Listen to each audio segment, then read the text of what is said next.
안녕하세요.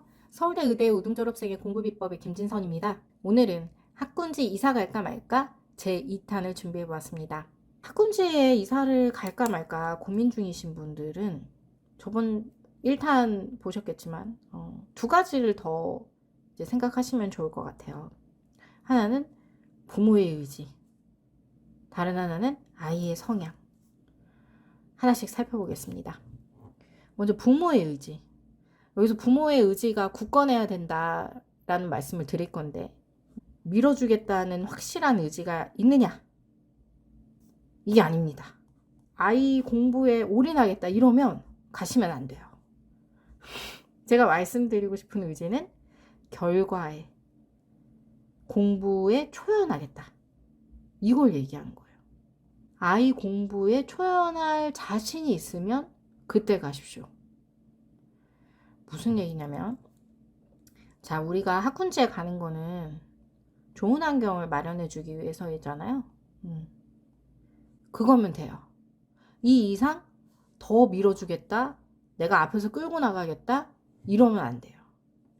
뒤에서 서포트 해준다는 마음으로 딱 그렇게 하실 자신이 있으면 그때 가시면 됩니다.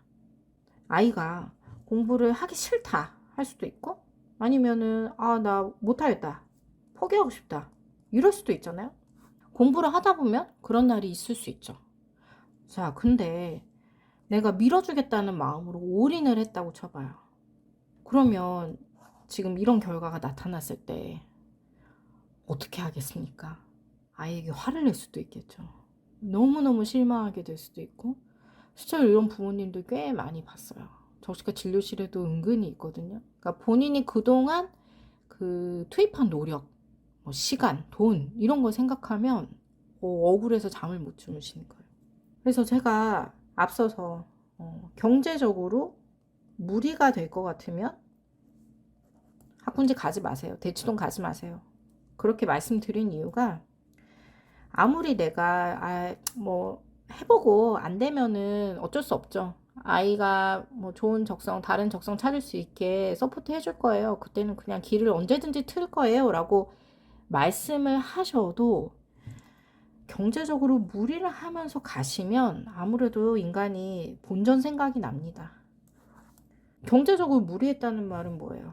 그럼 대치동으로 가기 위해서 이제 작은 평수 아파트, 그러니까 지금보다 이제 주거 환경이 떨어지죠. 사실 그리고 삶의 질도 떨어져요. 회사를 때려치우고 싶은데 때려치울 수 없게 되는 거죠. 이렇게 되면 그동안 우리 인생도 흘러가잖아요. 이 인생에서 기회비용, 시간, 이런 것들이 너무너무 아깝게 된단 말이에요. 그래서 나도 모르게 아이를 원망하게 되는 사태가 벌어질 수 있습니다. 그리고 공부를 포기하겠다고 하면 어떻게든지 억지로 끌고 나가고, 아이가 반항하고, 이런 엉망진창인 상황이 벌어질 수 있단 말이에요. 그래서 저는 물론 내가 다 여유가 있어서 다 해줄 수 있고 최고의 환경을 주겠다라고 하면 그거는 제가 그걸 뭐하러 말리겠어요? 하지만 인생에서는 모든 걸 다 그런 식으로 선택할 수는 없단 말이에요. 가성비를 따져봐야 돼요. 그래서 대안이 있다면 굳이 무리를 해가면서 이렇게 학군지에 이사를 간다든지 이럴 필요 없습니다.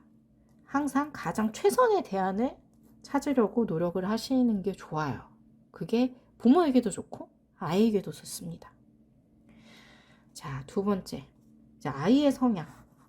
요거를 생각해 봐야 되는데, 이건 어떤 걸 얘기하냐면, 아이가 성실하고 공부를 잘 따라가요, 이것도 당연히 중요해요. 하지만 저는 그거보다는 성격이 더 중요하다 보거든요. 아이가 만약 예민하거나 좀 공감 능력이 과다하다고 해야 될까요? 저도 이런 편이긴 한데, 그런 성격이면 저는 한 번 더 신중하게 고민을 해보시는 걸 추천드려요.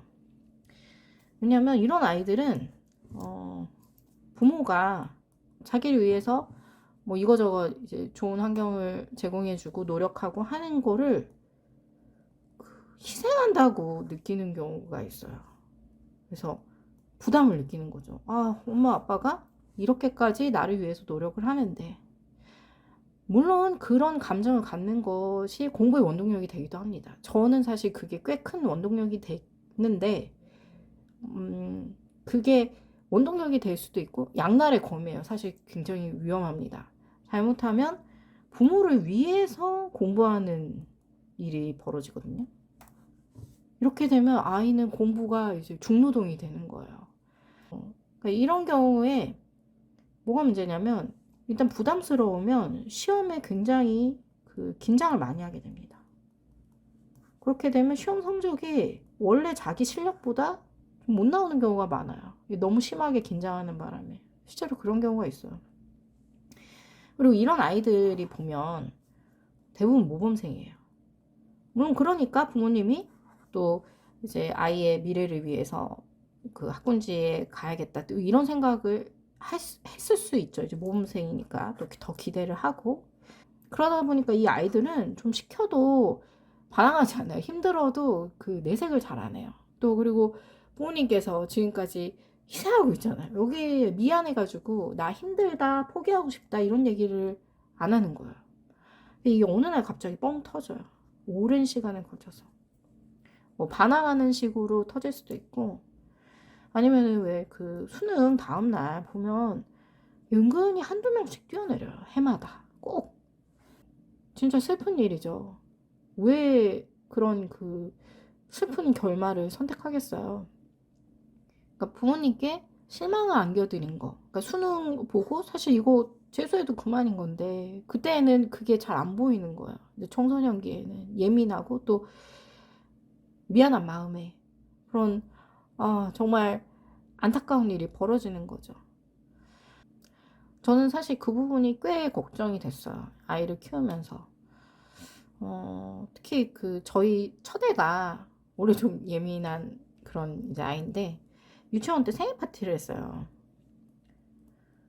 그래서 생일 파티를 하는데 그 이제 답례품이나 뭐 다과 이런 거를 준비하라고 하더라고요. 그래서 저는 이제 그때는 풀타임으로 근무를 하고 있었으니까 5시 반부터 이제 일어난 거예요. 아침에 새벽에 5시 반부터 일어나서 답례품 같은 거를 막 준비를 했죠. 제가 봐도 너무 예쁘게 잘 만든 거예요. 막 과일이랑 해가지고. 그래서 신이 나가지고 아이한테 자랑했어요. 야, 이거 봐라. 엄마가 이렇게 잘 만들었다? 너 오늘 재밌게 놀고 와. 그리고 이제 출근할 때 인사를 하는데 아이가 정작 표정이 어두운 거야. 그래서 야, 너 왜 그래? 무슨 일 있어? 했더니 엄마한테 너무 미안해서 라고 하는 거예요. 제가 그날 출근하는데 지하철에서 눈물을 참느라 정말 고생했습니다. 그때 이 아이가 기껏해야 6살인가? 그래, 6살인가 5살인가? 이렇게 어린 아이도 엄마한테 미안한 거예요. 그냥 그날 하루 제가 2시간 일찍 일어난 것만으로도. 그래서 내가 이 아이한테 평생 나 때문에 부담 주는 일은 없어야겠다. 내가 이 아이에게 뭔가를 강요하거나 아니면 이 아이가 미안하다는 그런 감정을 느끼지 않게 해야겠다라고 생각을 했던 계기가 있었어요.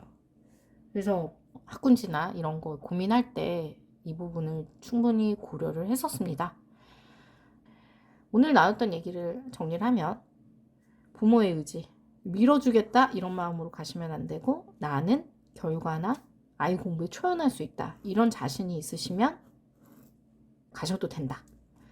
또 아이의 성향, 너무 이렇게 부담을 느끼지는 않을지 이런 부분을 충분히 고려하셨으면 좋겠다가 오늘의 결론이었습니다. 지금까지 시청해주셔서 감사합니다. 다음 시간에 다시 만나요.